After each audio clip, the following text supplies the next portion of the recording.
نحمده ونصلي على رسوله الكريم أما بعد فأعوذ بالله من الشيطان الرجيم بسم الله الرحمن الرحيم ويل للمطففين الذين إذا اكتالوا على الناس يستوفون صدق الله العظيم سورة المطففين دیرشتم پارا دا سورت ابتدائی آیتون دی دی سورت تا سورت مطففین وی زکچی دا سورت ابتدائی آیت کے لفظ دا مطففین راغل دی دا سورت مکی سورت دی دا نبی علیہ السلام دا ہجرتنا بعد نازل شوی بعض علماء فرمائی چی دا سورت مدنی سورت دی لکہ عبداللہ ابن عباس رضی اللہ عنہما فرمائی وی دا سورت مدنی دی شپک اتیایم دی دا نازلی دو پلحاظ او پا ترتیب قرآن کی دری اتیایم دی او نبی علیہ السلام چی مدینی منوری تا کل حجرت اکو اولنی سورت دا سورت نازل شو سورت مطففین دا ہجرت نباد اولنی نازل شوی صورت دی مدینہ منورہ کی چھ دا نبی علیہ السلام دا تلون اوڑان دی دا خلق و کم رواجنا او عادتنو یو عادت دا اگوی دو چھ خلق نبی سیز اخیستو پورا کچھ چال بے بیا ورکو نبیا بے ناپ او طول کی کمی کو زان لبے گٹ کولا خوچے بل لبے ورکو نبیا بے کوشش دو چه بل نقصان او تاوان ورکی او گٹا دتا بیا پاکی دا نور و حرام کارونو سر سرا دا سود سرا دا دوکے سر سرا دا جوارے سر سرا دا ناب طول کمی دوی کول چکل نبی علیہ السلام مدینی منوری تا ہجرت اکو اللہ پاک دا دغی کمی کولو قباحت بیان کو او وی فرمایل چه تاسو دے ناف طول کی دا کمی مکوی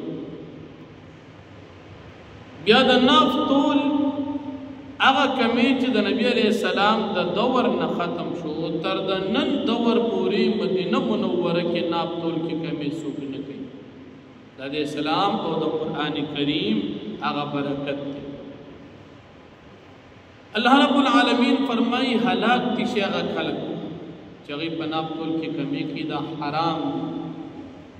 یا ویل پمانا دا بددعا چی دا خلق دی حلاک شی او یا ویل پمانا دا جہنم دا کند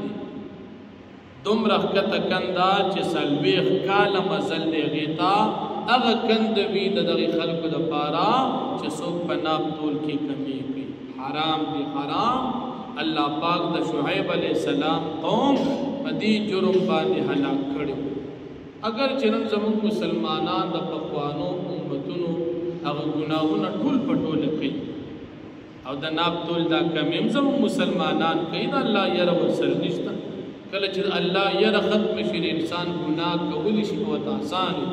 او چکل انسان سرد اللہ یری تو قدت قانون بیو کنوی دید اللہ نے یری گی ناب طول کی کمی نکی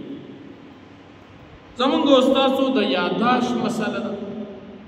دا کورونو زنانا او سپنگیری مشران دی بچے چالم سیزور که لگ بے پیسی واواج حسن کم بھی او عموماً دا زمیدارے پا دی ماحول کی سبزی تلی لگ پیسی واواج گوڑ تلی لگ پیسی واواج زمیدار پے چالا ورکی یو گوڑ پے خیر کسی واواج حسنا کم وی دا ولی دیسد اللہ یرمی چی دا اللہ یرنی نو دا پارا دغزی قانون نشتا چی تو خوایا 100 گرام دی واچو او دام تاستا معلوم دا اس خدا کانی روتل چی دا کیلو دی و دا 2 کیلو دی و دا دڑے دی مخی دا کانی مانی دیر نو کانی بے خبل تللی ہوئی دا بس دڑے دی ناغا کار سمرا بس زیاد خیر دی خو کم نیخو ولی اللہ یروا سمر گناہونا چی خلقو کی ڈیریگی اغا شاند اللہ نا یر کمیگی وککل مسلمان کد اللہ یروی ندی دا قانون متعلق پیسلے تا نگوری اس قانون شتا لکن آپ کل کی کمی مکو وچ دا الله یې نو قانون خو تا د مرې نه نیسي. نن سبا زموږ استاد په دې وطن کې دا قانون والا ګرځي دې کانو کې لاندې هغه سیکه وي کله کله غم ګوري خو قانون خو تا تر دې په سر ولاړ نه چې څه دی وکړي. ناشنا طریقې خلک کوي د الله یې نشته. الله دې موږ او تاسو د ناب تول د کمي نه وساتي. الله رب العالمین یو خود دغه خلکو قباحت بیان کړ چې په ناب تول کې کمی کوي او د دویم د دې خلکو عقیده آیا د دې خیال دا دی چې موږ په قیامت کې پورته کولی نشو چې دا ناب تول به کمی کوو او په دې به موږ ته سزا نه میلاویږي. ولې نه دوی به پورته کولی شي. الله پاک فرمایي د دغه مجرمانو دپاره په قیامت کې سجین. علامه علوسی رحمت الله علیه فرمایي د اومې ځمکې لاندې یو ځای دی هغې ته ویلی شي سجین. د بدانو خلکو روحونه بره نه ځي د اسمان دروازې دې ته نه کولاویږي دا لاندې ځي د دې بدان د روحونو د اوسېدو ځای لاندې دی. هغه ذکر په دې صورت کې دی ان الکتاب الفجار لفی سجین. کوم کسان چې نیکان دي د دوی د روحونو ځای اوم اسمان نه بره علیین هلته اندراج کوي. بیا د علماو دوه اقوال یو قول دا دی چې دا روح لاړ شي سجین یا علیین ته هلته اندراج وشي ریکارډ کې راشي چې دا سړی وفات شو روح یې رجسټر کې درج شو. اوس دغه روح واپس راشي په دې قبر کې په دې بدن کې داخل شي او د سر د عذاب او د سوال جواب معامله شروع شي. یو قول د علماو دا دی. دویم قول د علماو دا دی چې دا روح علیین یا سجین کې اندراج وشي هلته دې پاتې شي خو د هغې روح د ځمکې د قبر د دې بدن سره تعلق قایم شي. داسې تعلق قایم شي چې په دې قبر کې دې خوشحالي یا تکلیف محسوسوي. او بیا علما مثال ورکوي د دې د خوب سره لکه انسان اوده دی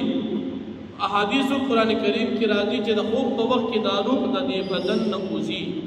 لیکن دې ډډه په ډډه اوړي دې خوشحالي محسوسوي. کله د خوب نه راپاسي یاره دومره ستړی بلا مې جړلې دي نو ته خو جړلې نه روح یې ګرځېدلې جړه او خوشحالي هغه کړي خو د روح هغه خوشحالي او خفګان دې بدن محسوس کړي. کله کله سړی اوده وي روح مزیو کې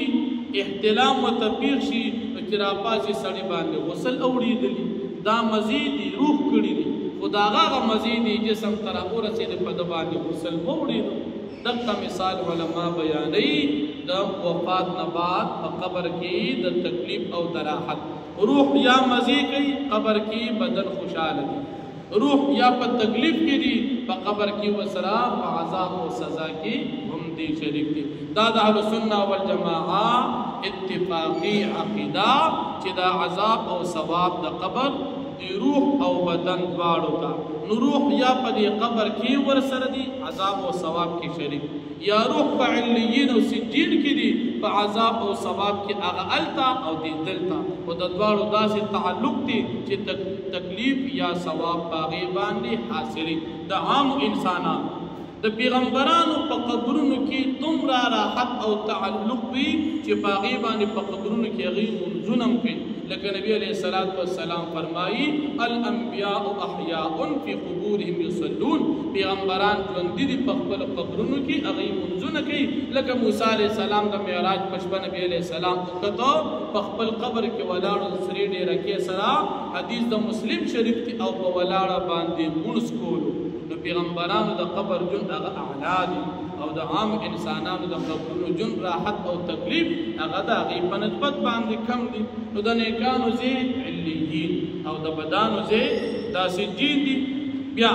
په دنیا کې دا کافران چې په دې غریبانانو مؤمنانو باندې تېرېدل دوی به ورپسې خنداګان او ډرامې کولي او دوی مسلمانانو پسې به یې وي دا نابویه دي او یو بل ته به یې سترګې وروځې والي چې دوی ته وګوره دوی وایي چې موږ په هدایت دي غریبانانو صحابو پسې به دې کافرانو ټوقې کولي. قیامت کې به الله جل شانه دې مؤمنانو ته خوشحالي ورکړي دا مؤمنان به دې کافرانو پسې بیا خاندي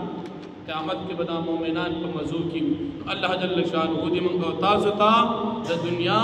د قبر او د آخرت د ټول خوشاله نصیب نو فرمایي بسم الله الرحمن الرحیم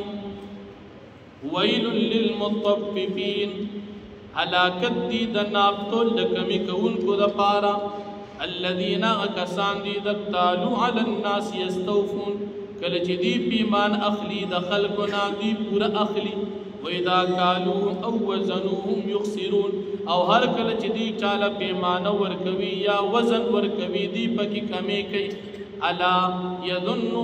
آیا دی ګمان نکي اولئک دا کسان انهم مبعثون چې دی په قیامت کې پورته کولم شي لیوم عظیم پاغلو یو ورځ کې یوم پاغورز یقوم الناس لرب العالمین چودریږي به خلق د رب العالمین وړاندې ولې د دې خیال نه دي چې الله به موږ نه د دې تپوس کې چې موږ کمې زیاتې په ناپتول کې کوو کلا یقیني خبرت ان کتاب الفجار لفی سجین یقینا عمل نامې د فاجرانو دا بخام خاوی په سجین کې کافر یا بدکار خلک وما ادراک ما سجین او تا تصفت دا چې سناشنا عظیم زید سجین کتاب مرقوم دا یو لیکل شوی رجسٹر دی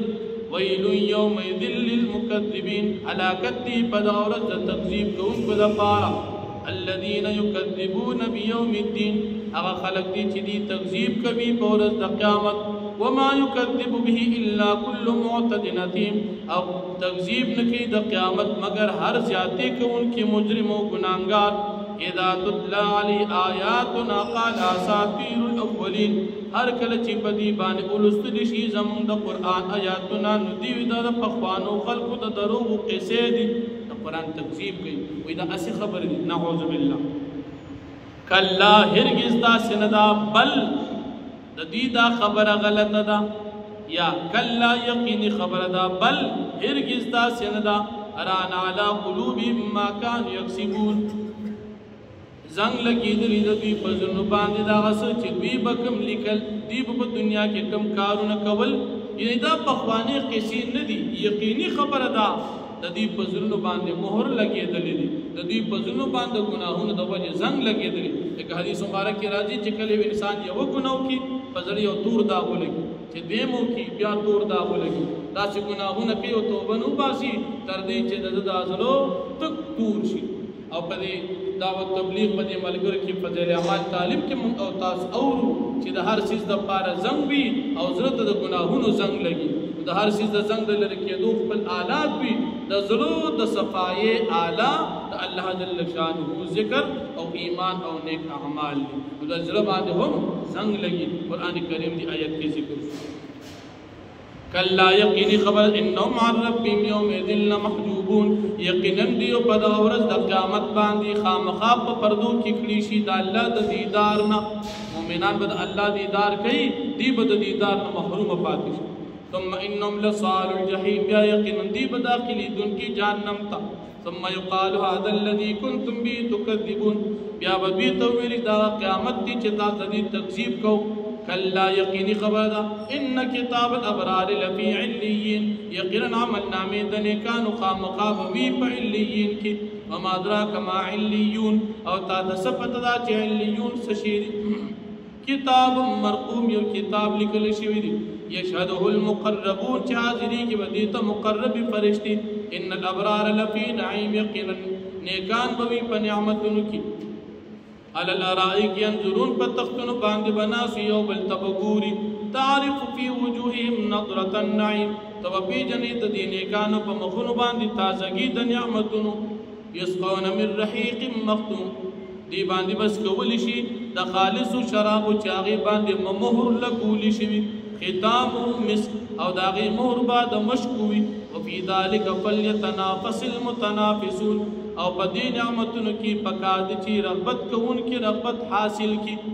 و مزاجه من تسنیم او د دې خالص شراب سره په ګډ وډ کړی شي او زه کړی شي به د تسنیم وبو عینا دا یو چیندا یشرب بها المقربون چې اسکی بعد دې چینه خاص مقرب بندگان د الله ان الذين اجرموا كانوا من الذين امنوا يضحكون یقینا کسان چې هغوی مجرمان دي خو دوی په دنیا کې په مؤمنانو پسې چې دوی به خندل واذا مروا بهم يتغامزون او هر کله چې دوی به تېرېدل په مؤمنانو دوی به یو بل ته سترګې وهلې واذا انقلبوا الى اهلهم انقلبوا فكهين او هر کله به چې دا مجرمان لاړل خپل اهل ته دوی واپس کېدل خوشحاله په خپل کفر واذا رأوهم قالوا ان هؤلاء لضالون او هر کله به چې دوی مسلمانان ولیدل دوی به یقینا دا خلک خامخا ګمراه دي وما ارسلوا عليهم حافظين او حال دار چې دا مجرمان نو لګل شي په مسلمانانو باندې ذمہ دار نگرانان فاليوم الذين امنوا من الكفار يضحكون پس نن ورځ کسان چې مؤمنان دي په کافرانو پسې بدوي خان دي على الارائك ينظرون په تختونو باندې بدوي ناسي او بل تبغوري هل ثوب الكفار ما كانوا يفعلون آیا بدل ورکړي شي کافرانو ته د دوی د عملونو چې دوی کوم په دنیا کې کړی دي یقینا دوی ته ورکړي شي واخر دعوانا الحمد لله رب العالمین